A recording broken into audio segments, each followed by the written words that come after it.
one way or the other, or else you're done. Or your Rutgers is what that is. Yeah, or your Rutgers, yeah, which that was a whole different story. Really funny though. Anyway, all right. It looks like we are rocking and rolling, folks. It's been a year. It's been a year of the NIL era. And in light of the recent news that Hoosiers for Good signed 11 IU athletes to more NIL deals, we figured this was a good time to zoom out, take a step back, and ask ourselves, what's worked? Where are the problems? How can NIL get better? We're going to dive into all of that and so much more here on episode 258 of the Hoosier Sound. We're the official podcast of Indiana HQ. We're recording this edition of the Hoosier Sound on Thursday, August 4th, 2022. The NFL preseason is underway. I am your host, Nathan Christian. Here with me tonight is our political, financial, and capitalism expert, John Savilo, as well as our business and legal expert, Mike Pudlow, to dive into all of this here tonight.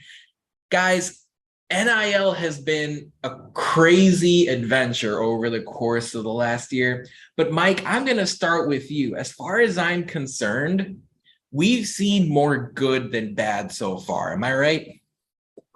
Yeah, of course. And I think, obviously the NIL area is all about giving athletes, putting them on the same playing field as regular students, right? If you're a regular student, you can work and make money while you're going through college based on the skills that you have. If you write a book or you get a patent or you're a barista, whatever your talent is, you can be able to make money. And now athletes have that same right. And so I think that's the basis of this. It's great for college sports because these athletes are able to make money. They're able to capitalize off their talent while they can. As we know, a lot of the athletes in college don't make it to the pro level.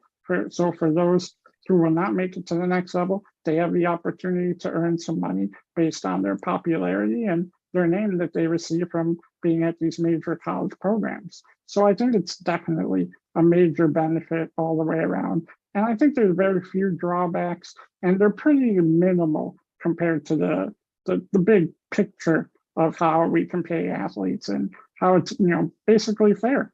It's all about fairness. And, we live in a business-based society, where capitalism, as John, a capitalism expert down there, self-proclaimed capitalism expert knows. So, that's what we get in this NIL era, and it's good.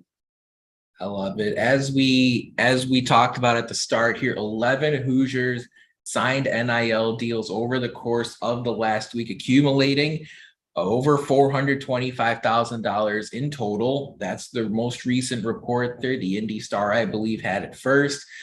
All 4 incoming basketball freshmen signed an NIL deal. You also see a number of other IU student athletes signing with the Indiana NIL store. How about the names CJ Gunn and Jalen Hood-Schifino, but also existing players like Jordan Geronimo and Xavier Johnson? New women's basketball players, Sydney Parrish, former Indiana Miss Basketball and transferred from Oregon, signed on with Hoosiers for Good through the Riley Children's Foundation. Saw Malik Renault with Big Brothers, Big Sisters of Central Indiana. How about your upcoming starting tight end? In all likelihood, we'll see how camp goes. AJ Barner, who signed on with Recycle Force, in addition to other players who have already signed on with Hoosiers for Good, like Mackenzie Holmes and Trace Jackson Davis and Race Thompson and DJ Matthews. John, look, I'm going to toot our own horn a little bit. I'm not sure there's a more qualified Indiana podcast to talk about NIL and how things have changed. I think there's over an average of 1 master's degree for across the table here for all of us, with a number of different professional expertise. John, as you see these Hoosier for Good deals, they're part of over $900 million estimated that have changed hands since NIL started in early July. That's a report from the Hartford Courant. As you look at this, John, is that more, less, or about what you expected through year one? I don't know that anyone, or certainly myself, I'll be post my humility, I had no idea what the numbers would come out to be. But I think what's important to recognize, when we hear like 900 million, that's a huge number, guys, and great to all the kids across all the sports that get that. But it's important to understand for the viewing audience that the most recent data that we have publicly was compiled by USA Today. And for 2019, which is some years ago and a little bit inflation before, NCAA schools from gate receipts and television contracts and the like netted 18.9 million. And, $900 million is only 5% of that. But it's important to know 18.9 billion, right? Just billion, with the B, with a big B. B. B, billion, $19 billion. And that's direct revenues. And guess how much all the students got of that? Zero, right? Even still, it's still zero. Minimal. And while, we'll be the capitalism expert here, there are boosters and businesses that find value in Trace Jackson Davis endorsing their product. Some of that might be fandom. I acknowledge that, but they wouldn't do it just out of the goodness of their heart. There has to be some, actual reciprocity here. And so while I'm very happy to see that, student athletes are getting the chance, like Mike said, to just do a job, which is to show up and represent on a marketing basis different products and services. It's important to remember that we are still dwarfed in the scale by the actual revenues that you pay as a fan to go to the game, buy a hot dog, maybe a beer, and watch it on television and see all those advertisements. So, I don't know if it was more or less than I thought. I'm very pleased to say that, some of the big, big attractions are getting very large deals that are close to pro level compensation. I would say, I believe that I had heard, and I'm not sure, it's not publicly available, but the rumor is that Oscar Tshiebwe of Kentucky was getting something on the order of $2 million for the next year. That's effectively the 30th pick in the NBA draft salary for him. So good on him for being compensated in that way. But who else is still compensated? Our boy Dabo Swinney and all of the other coaches who are getting direct revenues rather than indirect revenues. Yeah, and just to provide a little more context for that too, if we're talking just based on a school, now not everyone's Alabama, right? We acknowledge that not everyone makes the same money that Alabama does. But just to put in context, there were reports that last year, Alabama's athletic department had a surplus of $9.6 million. Right, not total revenue, not really, for money brought in. We're talking a surplus. They made $10 million more than they spent last year. So that just kind of goes to show how in 1 year, athletic department can be extremely profitable. And like John said, we're paying coaches, we're paying so many people within the organization that puts together a team. Why not allow players to get paid? And once again, the schools aren't paying them. We have to make sure we acknowledge this, that it's other people, there are other brands, other companies that are basically doing marketing or endorsement deals. Absolutely. And what I've really liked so far with NIL too, in addition to the core concept of having student athletes capture some of the value that they provide the university, all of you fans who listen to our podcast and watch IU Sports, in addition to the core piece of that, you learn about things like financial literacy and how to really handle with people who may not have your best interests in mind. And Indiana specifically has done a good job making sure that the correct representatives come through the building, make sure everyone's as educated as they can be. It's been a tricky year so far. Everyone's learning a lot as far as NIL is concerned, and it's good to see, especially I don't have any numbers behind this, but I feel like a lot of student athletes right now are in their social media prime. They can have fun campaigns, get sponsored, do those types of things. And as you've seen with Hoosiers for Good, a number of student athletes here are showing excess selflessness in the way NIL has helped over the course of the last year. they don't have to hesitate when it comes to promoting recycling, or when it comes to promoting helping out at a children's hospital, things like that. Now you're seeing the best and the brightest student athletes help out in that capacity, much like many of their classmates did in other arenas of education until NIL became a thing about a year ago. It's amazing, as John mentioned, again, none of the NIL money that goes to these student athletes are through gate receipts. None of them are through TV contracts or concessions or parking revenues at the games. This is all outside of what these universities are earning on game days itself and in ticket revenues and things like that. Mike, let me ask a big picture question here. You know, what have you liked seeing here over the course of the last year as it relates to NIL? Is there anything that surprised you as you look at it from a legal perspective?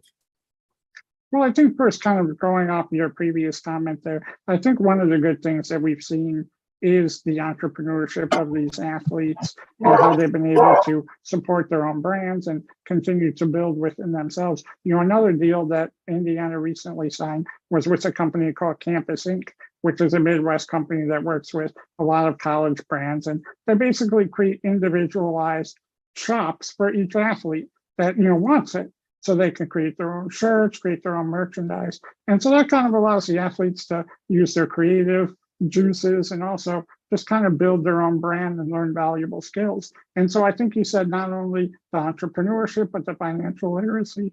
You know, we talk a lot about college being a learning experience. Well, why not teach these athletes how to work with money, how to start businesses? You know, I think that's one of the great benefits of NIL. And I think from a legal perspective, you know, the case that kind of started all this was the Alston case. You know, we've seen that there are some murky waters about, you know, what exactly is acceptable with NIL, because right now it's based solely on states. So each state government could create their own NIL rules, and then the universities basically have to follow them. So there's different states that have differing levels of regulations and laws. Most of them aren't super intense, but for example, a state like Indiana has much fewer laws than other states. So they're able to be a little more flexible.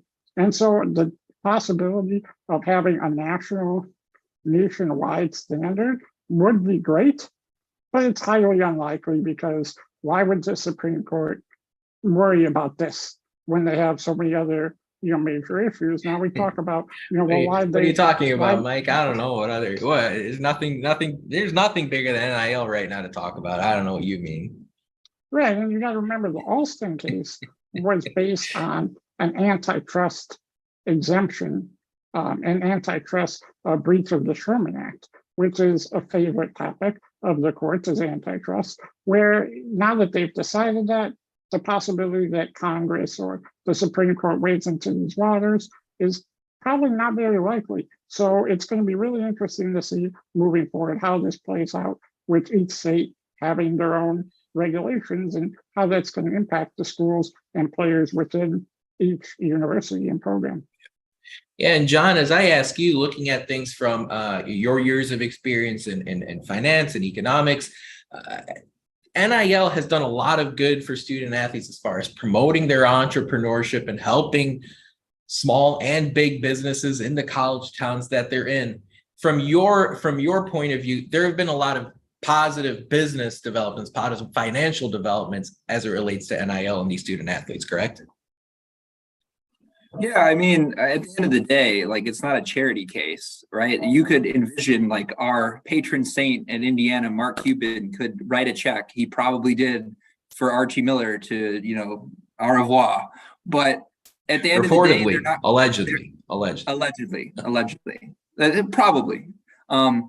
They're not going to do that. Like, these people that tend to have a lot of money are usually business people, and they have a lot of money to make more money. And so while it could be, you always have edge cases, and you always have people who do things because of love of the game or, you know, pride for university. At the end of the day, the vast majority of $1 billion, which is what we're talking about, is going to be because there's some way to monetize that. And at the minimum, break even on the marketing expense. So what we're talking about here is advertising revenues or sponsorship revenues being able to be redirected, because I think it's important to put, again, the status quo ante from before this Supreme Court case. They could take a picture of the athlete's face, put it on a video game, and claim it was their property, which is ludicrous. In this country, we have freedom and we have like autonomy of self. Yeah. Someone stealing your face and profiting off of your face seems pretty messed up, right? So I'm not talking about a high bar. We're talking about a low bar. And so because of that, like allowing individuals to make contracts is pretty American capitalist at its core. And, you know, a lot of these college towns are in different markets and have small or big cities.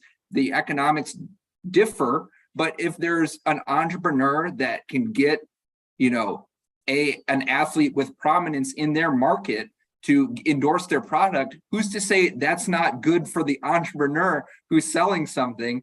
Like, that's just business development. And again, I acknowledge there are going to be all sorts of cases where, you know, it's very wealthy people who just want the university to succeed, or they'll subsidize it one way with another thing. That happens across all different ways in the economy. It's a very large economy with 300 million people. But fundamentally, we're not just going to light like $1 billion on fire because we want to. There's money behind it to be made on all of the products and services that are being advertised by the players. Absolutely. Yeah, I think there's also some interesting cases. You know, there's small level deals and big level deals, and some for profit and some not for profit. You know, the University of Miami is giving, I think it's like $50 per month to athletes that promote a gym. You know, so that's a very localized, you know, type of product. But then we also have cases like the University of Texas. They're giving, I think it's $40,000 or $50,000 to every offensive lineman. A company is, you know, giving money to every University of Texas offensive lineman, but it's got the stipulation that it has to be used for charitable purposes. But it's still a benefit because you're seeing these offensive linemen saying, wow, I can give back to communities nearby or where I came from. And that's, in some cases, just as valuable as real money. So it's kind of an interesting proposition to see how these are working in different communities and the different types of deals that we're getting. But like John said, it's pretty much all for good.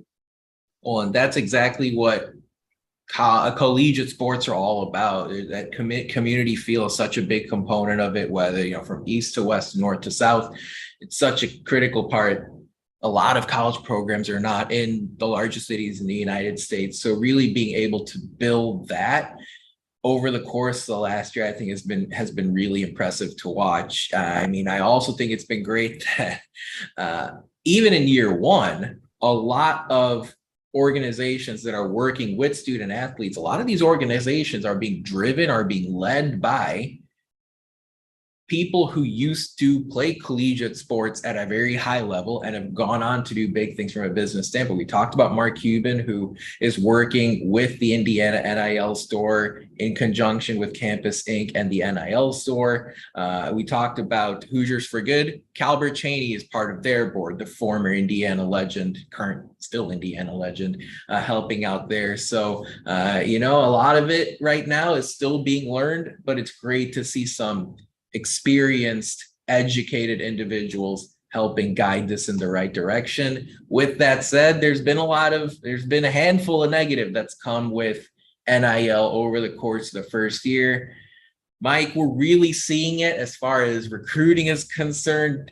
We're seeing players get 6-7 figures and almost a pay to play perspective.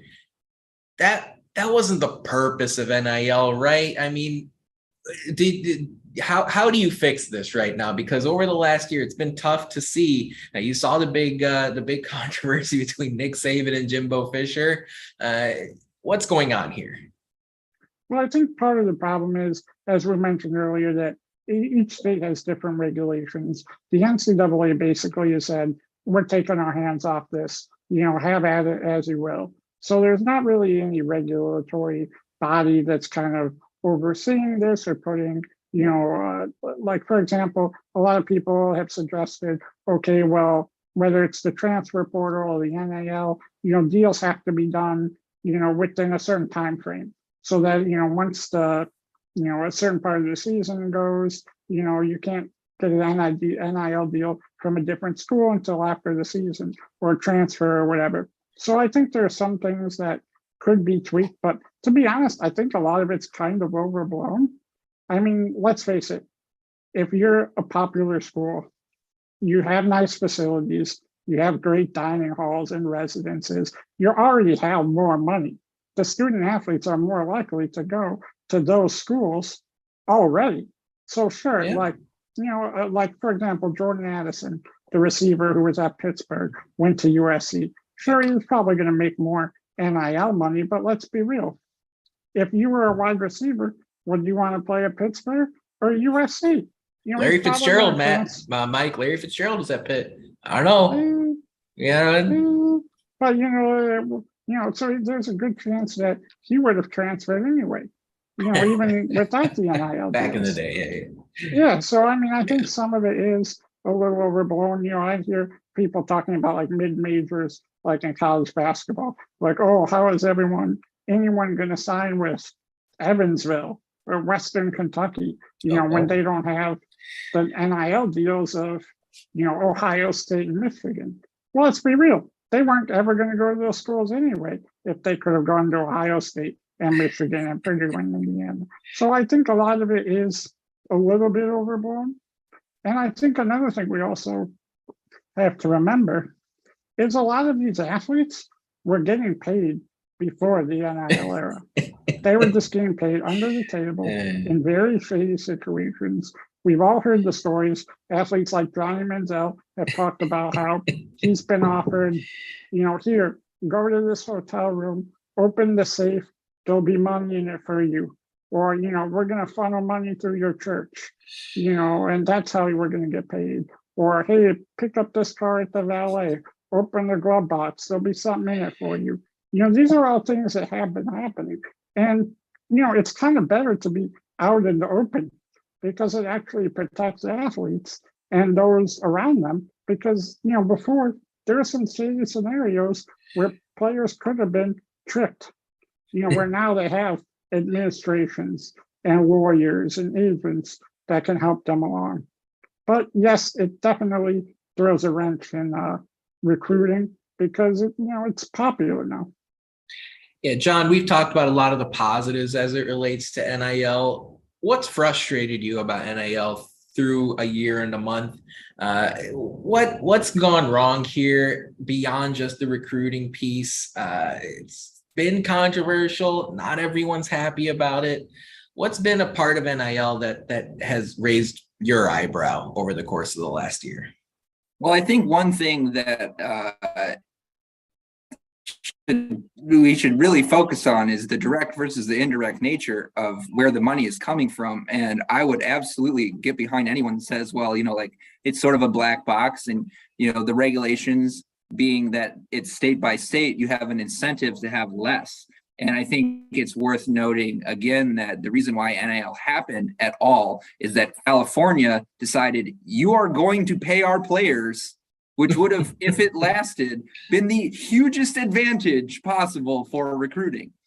And because it's indirect, anytime you have a lot of money changing hands, you have a lot of people, and some people are more shady than others.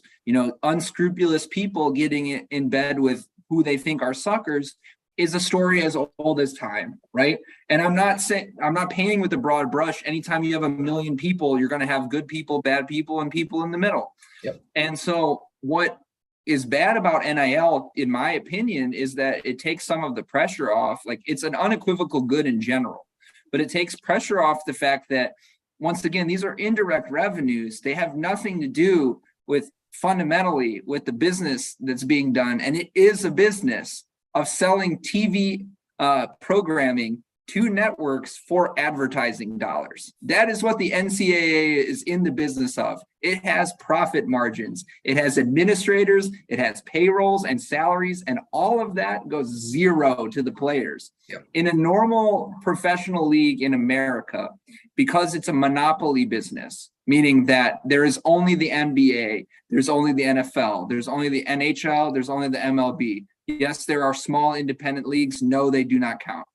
You have a collective bargaining agreement because the players are unionized. The players' careers are very short, and so the interests of the players are taken into account by a governing body that negotiates against the ownership or the people that are running the sport overall over time.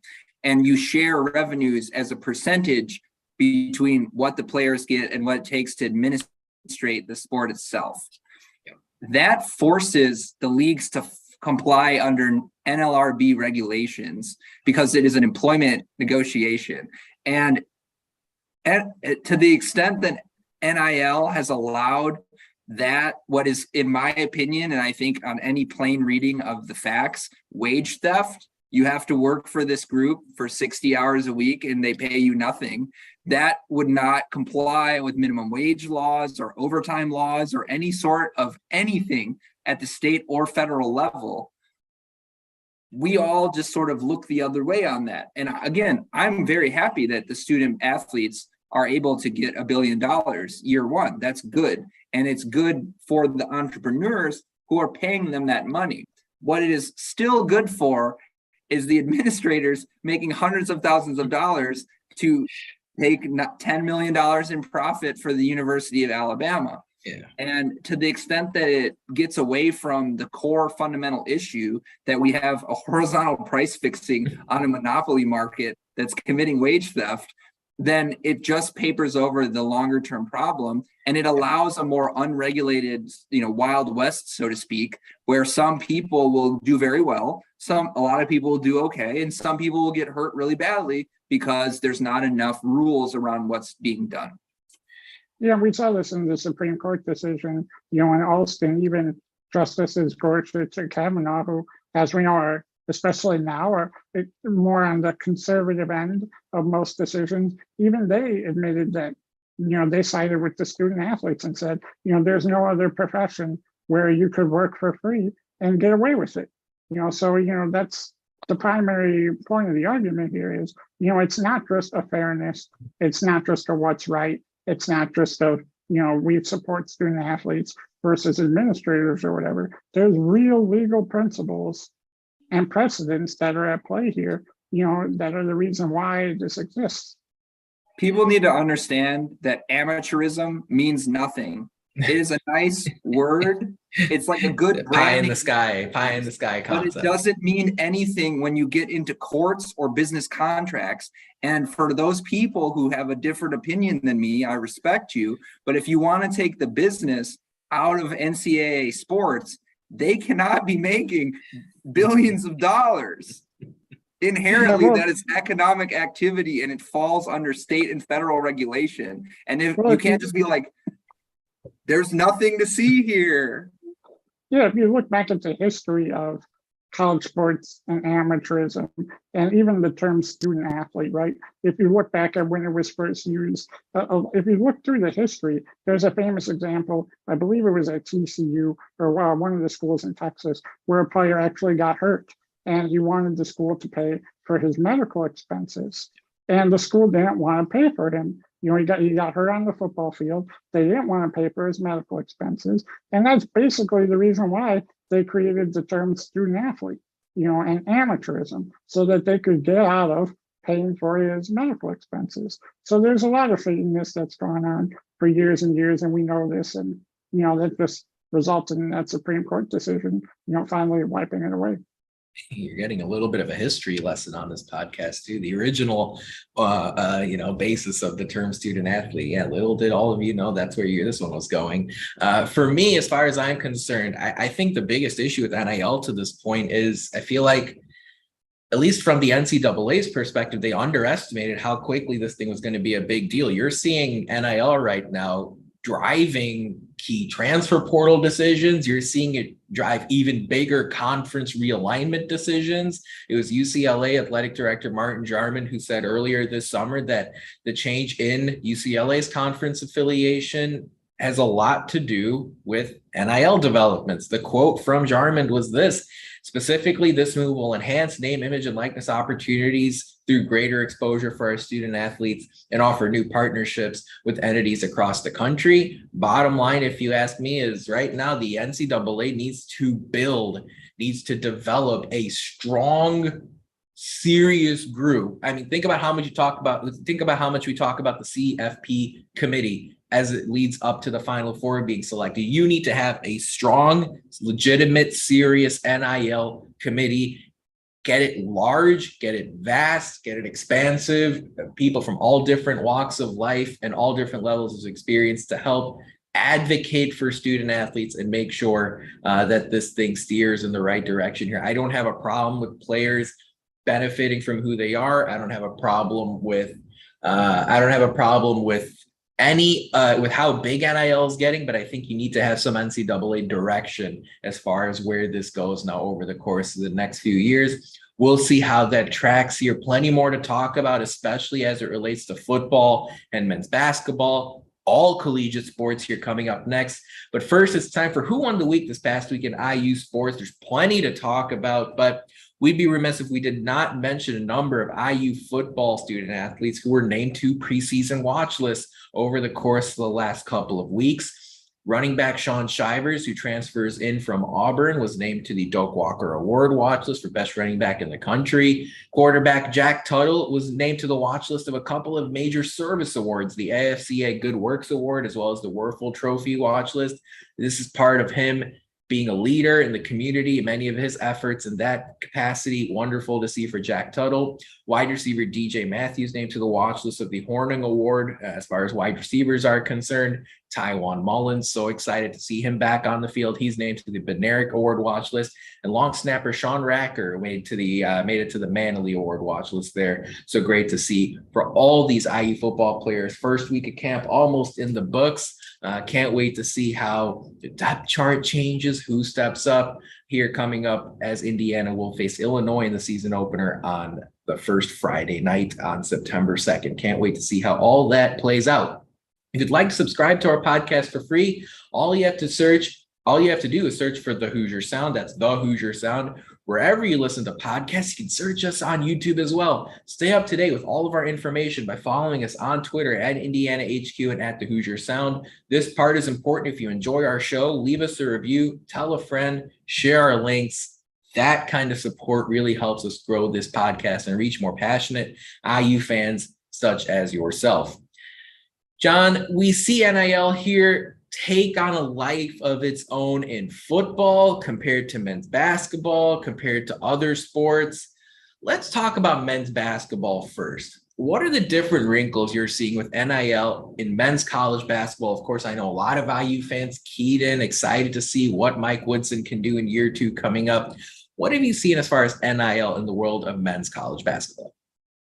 So I think it's important for, I'm a big basketball guy, IUBB as well as NBA, right? And I think it's important for fans, particularly IU fans, to understand that, our aforementioned Mr. Swinney apocalyptic claims notwithstanding, the basketball landscape for talented people 16 to 22 has never been better, because there are options across both the country and the planet. Just running down off the top of my head, G League Ignite has paid $500,000 per year to Jonathan Kuminga, Jalen Green. Both went in the top 7 of the previous draft, as well as Scoot Henderson, who's likely to be the second pick overall in next year's draft. As well as salaries of undisclosed amounts to people like Dyson Daniels and Marshawn Beauchamp, who were both first-round picks, making guaranteed salaries in excess of $3 and $7 million. And what people really need to understand is beyond G League Ignite, there's Overtime Elite with the Thompson twins. At a minimum, everyone is guaranteed $100,000 of salary plus high school diploma and financial help if you choose to go to college rather than to play professional basketball. $75,000 minimum plus bonuses and incentives if you go to Australia to play in the NBL. LaMelo Ball made $500,000. So rather than seeing a giant talent drain, and you would see a talent drain for families and kids who have talent and can be monetized and need the money, you can have someone like Trayce Jackson Davis say, I can get a little bit of money, a good amount of money to stay. And I don't have to chase being a second round draft pick or an undrafted rookie getting a $900,000 minimum salary. I can go back to Indiana and still make some money. I can develop under Mike Woodson, and I can potentially be a first round draft pick the next year where I make $5 million guaranteed on my 2-year salary, potentially as much as $12 million over the course of 4 years on the rookie contract. And it opens the bandwidth broader for people to justify to themselves to go to college and play basketball there, as opposed to going into something like the G League Ignite, where it is a minor league system. And I would say that there's a growing reputation among scouts that when you go and play in the G League Ignite or a league like that, or NBL for that matter, and those are the two obvious ones because they've had a lot of recent lottery picks. Yep. We're playing against 25-year-old men who are trying to get pay the bills and make it into the league. You're not playing against people who are frankly never going to play in professional basketball. You're in professional basketball. And so some scouts actually prefer seeing prospects with larger, more physically ready players. Can you handle that kind of thing? And the ability for schools to say, we can give you the education, we can give you the experience. Everybody loves going and spending time in Indiana, as well as help you out and make sure that you're taken care of for you and your family. That actually broadens the appeal for college basketball rather than shrinks it, right? People will find a way to be compensated for their services at some fundamental level. The fact that college basketball can get in on that game in any way is actually a benefit. And people should understand as much. In a previous era, Trayce Jackson Davis is in the NBA right now, and we don't get to watch him for senior year. Guess what? But he's back now because the circumstances allowed that, and we should be happy about it. We should. The other thing too is that, the other primary benefit of going to college, even before the NIL era, but one of the biggest things about going to college if you were an athlete was name recognition. Right. So the more you're on TV, the more you're associated with the program and people know who you are, not just locally, but across the country, across the world, the more opportunities it opens up. Right. Zion was super famous in high school because of Instagram, but he got his multi-million-dollar Nike deal largely based on what he did at Duke. He went from a star to a superstar. Right. So, but the thing is, being in college not only and benefits you in terms of your NBA potential being seen by scouts or, because like John said, you could do that in other places. Yes, it might help you a little bit with marketing deals because you might get a little more popular following, but it also helps those athletes who aren't NBA worthy because more people will know about them in Europe.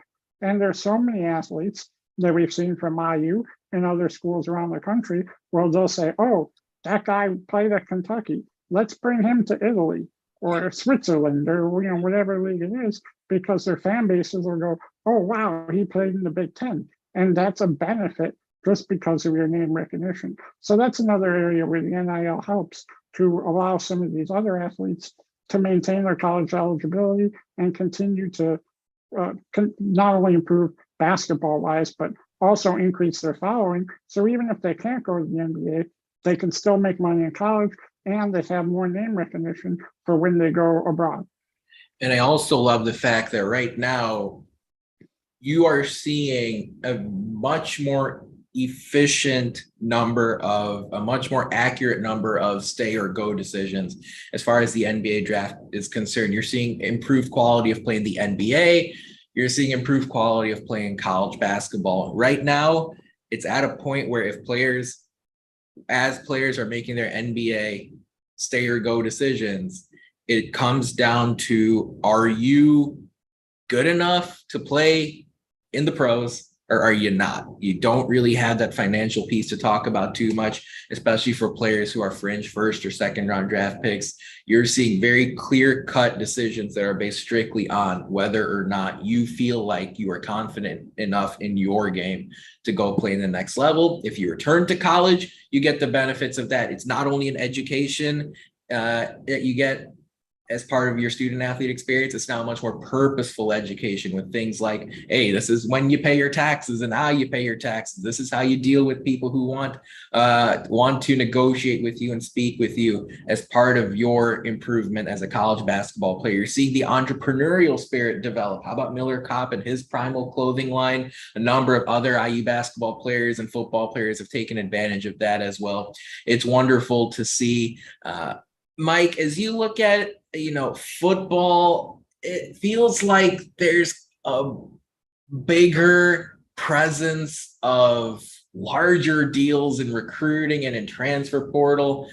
We talked about that earlier. Is there anything from a football standpoint that has stood out to you that you're paying attention to going into the second year of NIL? Well, I think we've just realized, as most of us already know, and most of the ratings bore out, is that football's still king and college football's still king. And so you're getting more money poured into those programs, particularly in the South, where it's even bigger. The programs are even more popular. Those are producing bigger deals. But I think we've also seen that it's not just football, it's not just basketball. We've seen deals like, for example, like Libby Dunn at LSU, the gymnast, or the Cavender twins at Miami, which I think it's important to throw out real quick, how it benefits female athletes as well as non-power sport athletes. Like we've seen deals with lacrosse players, swimmers, all across the board. Whole But specifically football, there's more money there. So it's just more logical that that's where you're going to see bigger deals. I think one of the major ones we saw was at the University of Miami with, I think it was Jaden Rashada, who got supposedly $9.5 million to go to Miami. And the crazy part is that wasn't even his biggest offer, because according to his attorney, another school, which was rumored to be Florida, was going to pay him $2 million more, so $11.5 million. But he chose to go to Miami instead. Again, these are all reports, and being an attorney, I've heard some whispers that certain deals, are a little, have some wiggle room and some incentives in there. That these numbers aren't always guaranteed to be that high of a price, but that's still a lot of money, and that's because football's king. It's king. And, I especially have taken notice of the strike while the iron is hot aspect in the world of college football. You saw Jared Casey, who caught a game-winning touchdown for Kansas last year in Austin against the Longhorns, get an Applebee's deal after Kansas' big upset win there.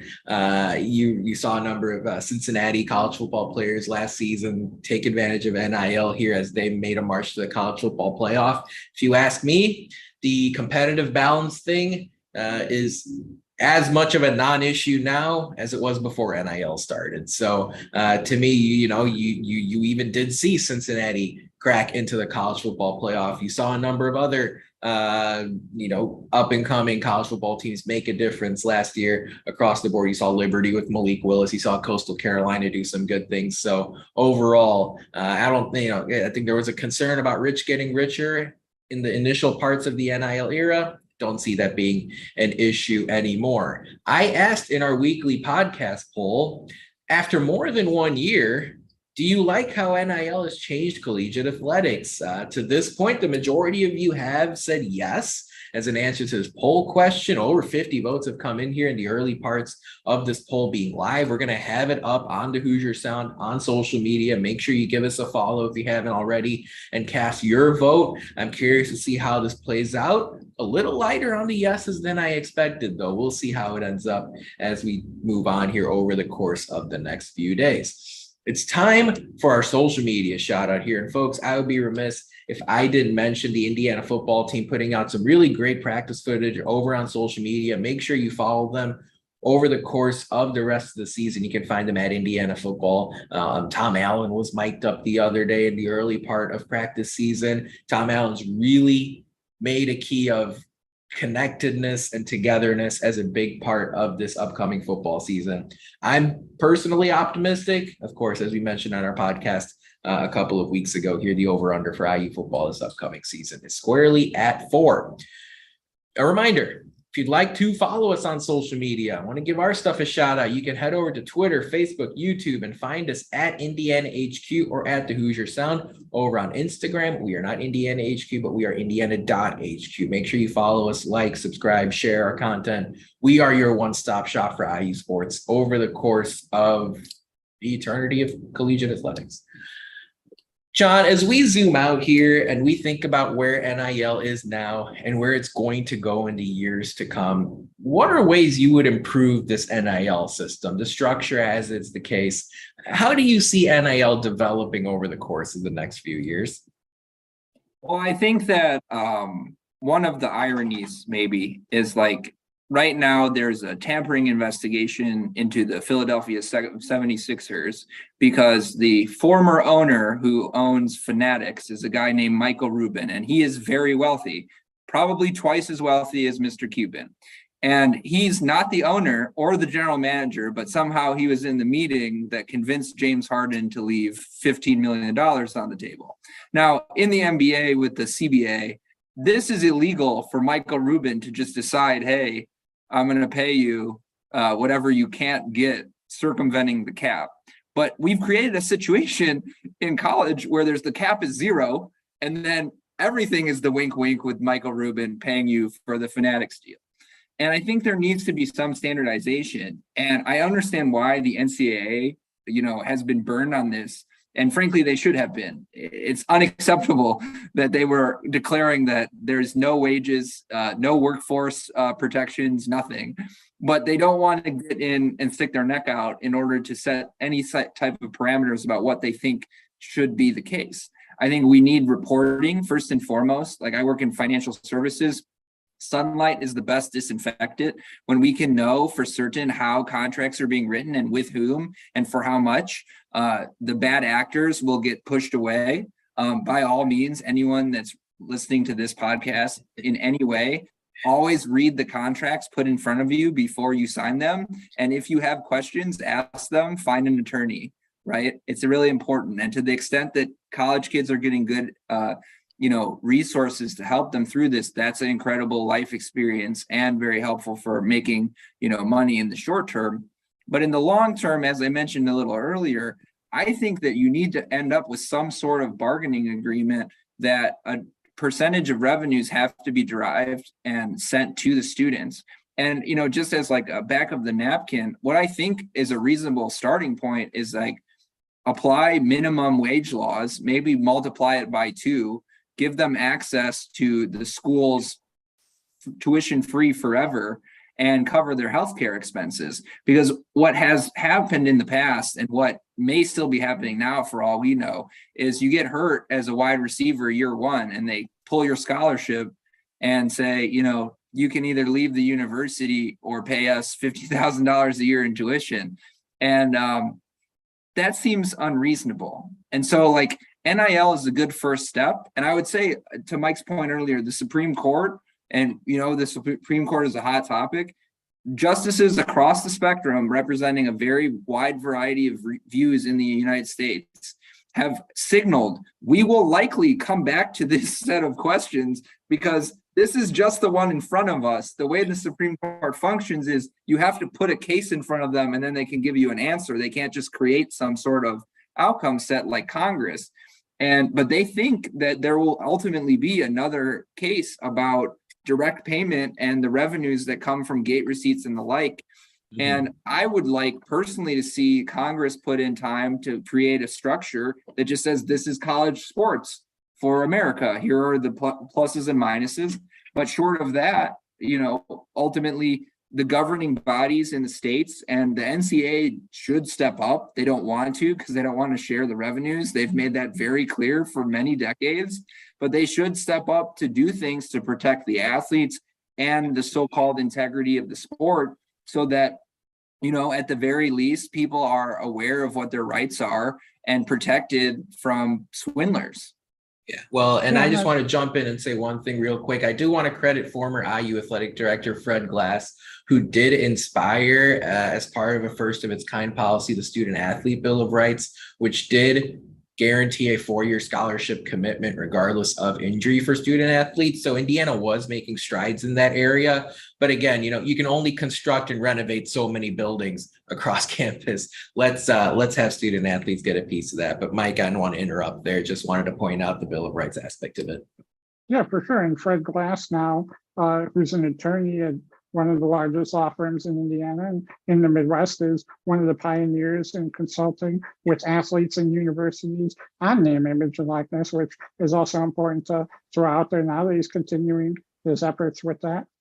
Just to point out, expand upon a few things John noted was, yes, I think I totally agree with everything he said. And I think if you were to see athletes get more of university revenue and be treated like employees, or even if they don't, I think a prediction for the future is we're going to see another attempt to unionize like the Northwestern football team did a few years ago. So I think we can all expect that to be coming down the pipeline at some point, particularly if there's ever a talk of expanding revenue to players directly. And I just want to throw out also John brought up Fanatics and Michael Rubin, obviously talking about it in perspective with the NBA, but they're also making news in college because Fanatics, or once again owned by previous 76ers partial owner Michael Rubin, actually did a deal with Alabama for an undisclosed amount of money, but they're going to put a Fanatics store inside Bryant-Denny Stadium. They're going to be the exclusive online dealer for Alabama. They're going to help student athletes create their own shops and sell NFTs and individualized merchandising. And this is a huge, huge deal for Alabama and the future of college sports. We're going to see a lot more of these companies partnering with brands and trying to, combine their talents to make money.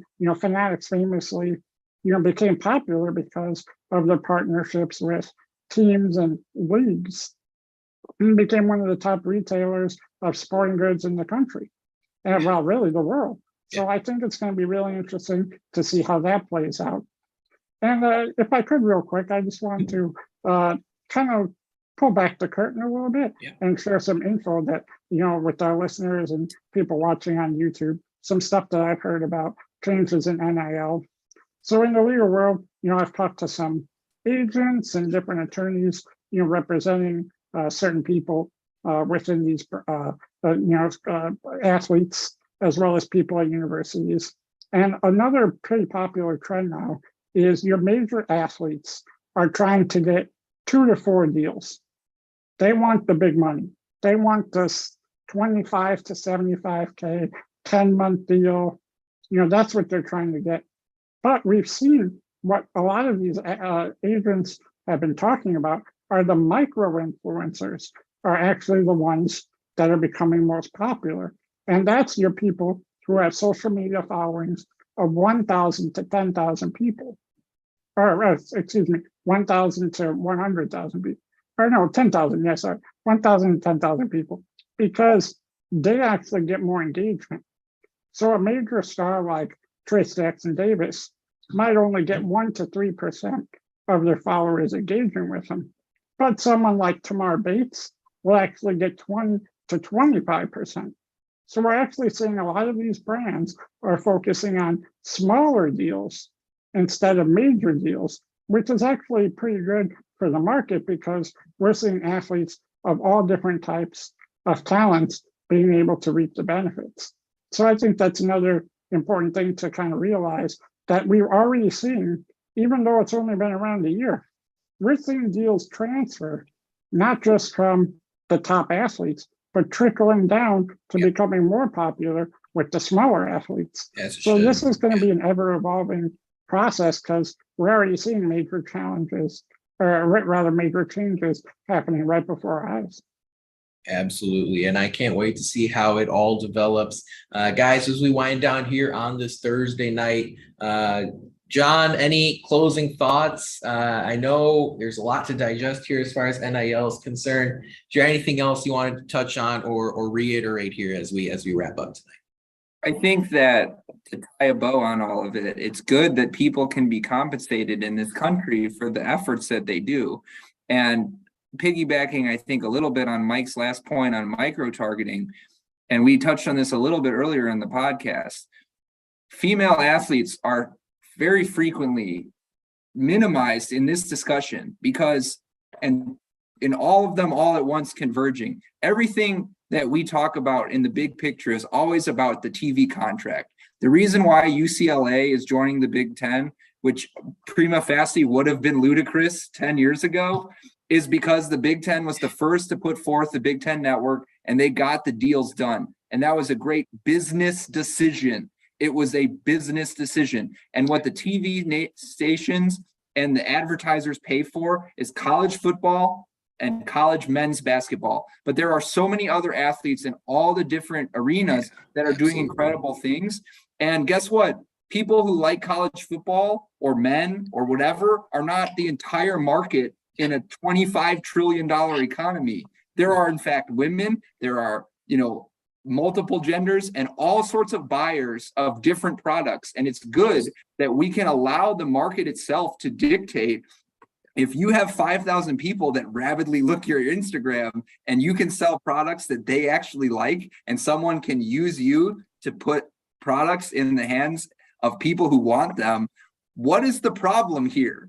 Who is being harmed by this? Nobody. It's only good across the board. So we really need to consider that it's not just the trite discussion about like, did Alabama succeed or fail? The same old.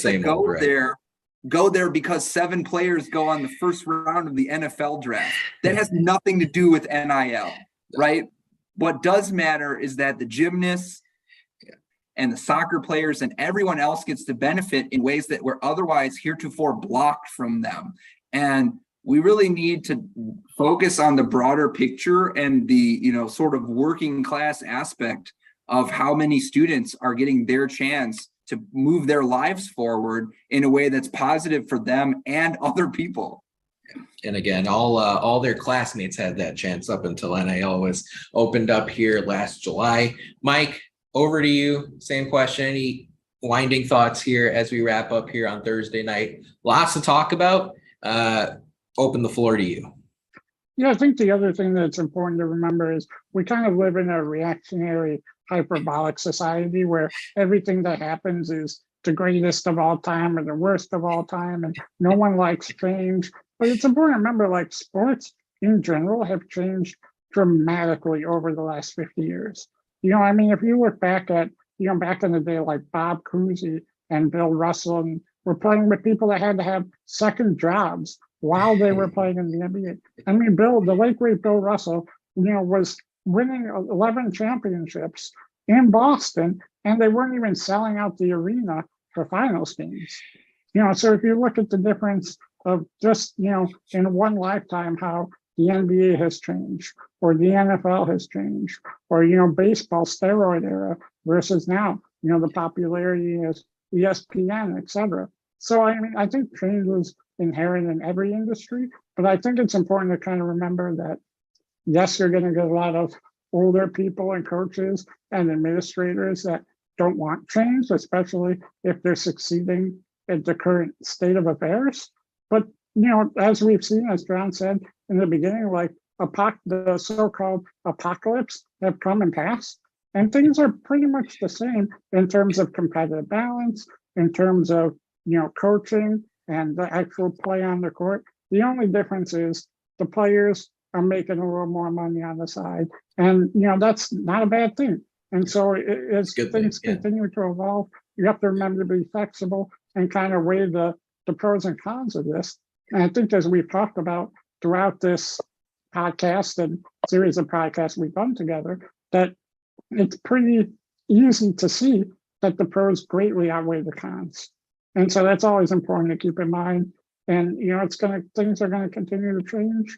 but it's for the good. Yeah, absolutely. And frankly, my final thoughts are sort of combining those two concepts in that, there was a time 5, 10, especially 15, 20 years ago, it was strange to see a college baseball or college hockey or college softball or college wrestling match on television. It's become normal now. It's become part of the game now. You'd be hard pressed not to turn on ESPNU or Big Ten Network or ACC Network or Pac-12 Network and see an Olympic sport on television. I implore all of you who are just about to start your college experience, don't go to just football and men's basketball games. Some of the most memorable experiences I've had is going to the different collegiate experiences all across Bloomington, from golf to volleyball to soccer to softball to women's basketball. They all have, honestly, even more passionate, fanatical following, if you can imagine, than football or men's basketball, because everyone who's taking it in almost has a personal connection to these student athletes. And now you're opening it up for softball players, for women's basketball players, for wrestlers, for water polo players to monetize and to profit off of their large community focused following. Again, these are student athletes who, as we've seen through NIL, and this is what they did even before NIL, play a major part in improving the community that they're in, because they're recognizable figures, recognizable faces, and now they're taking advantage. There was a time 20 years ago where it was a strange concept to have Olympic sports collegiately on television. And now I think for a lot of people, it's a strange concept to see a gymnast with 6 million followers on Instagram or TikTok. But guess what? What we've learned through women's sports here, whether it's on a professional or collegiate level, is that there's a place for them. And if you're not getting up to speed on that today, you're missing out. But that about wraps it up for our 258th show of the Hoosier Sound. Thank you so much for joining us. We really appreciate your support. Thank you to our live audience. You are all beautiful people. To hear more fantastic episodes like the one you heard today, be sure to follow us at Indiana HQ to make sure you don't miss any in the future. You can also go to our website, indianahq.com, to find it all in one place. But as always, thank you for listening, Hoosier Nation, and we will see you next time. Sweet. All right, guys. I think that went pretty smoothly. I think we got through what we wanted to go through. Internet cooperated. This should be up audio wise like tomorrow or Saturday. I'm going to send it over to Noah. He helps out with that. But I think that went pretty well. Yeah. Great. Super, guys. Thanks for doing it. I thought, like it's been a year. Let's see what it feels like, but perfect chance. John, how's Reethy doing? How's the youngster? We're coming along. I think how much more time now? 3 months. November 6th is the expected date. Election? Is that election day? Do you have your name picked out? You don't have to tell us, but we think we do. We have one. We're down to 2, and we're probably down to 1. 1.5. What? That was interesting input there from the back peanut gallery. I'm down to 1, and John is down to 2. So marriage math. Down to 1. It's not a democracy, right? That's it. No. It's not a democracy. All right, guys. Great work. Reethy, congratulations. How's the new house? Yeah. The house is good. It's cute. Super. We're happy. It's a little bit more space. A lot of bit more. Nathan, are we seeing you next weekend? Next weekend, no, I'm not going to be able to. I'll be at Albino's thing though in a month. Sorry. I know. Yeah. I'll be there in spirit. What's that? Are you going to the Lamont thing? Yeah, I'll be there for that too. Because we have a thing on the Sunday, but we'll be there at the Lamont day. I get to wear all the clothes we bought for the Indian wedding in India. There we go. That's it. Listen, have you been? Bye, guys. Have you been? Bye. Bye. What's up, Mike? Listen, have you been there before? The Lamont? temple? Yeah. Is it pretty sweet? 500 times. Really cool.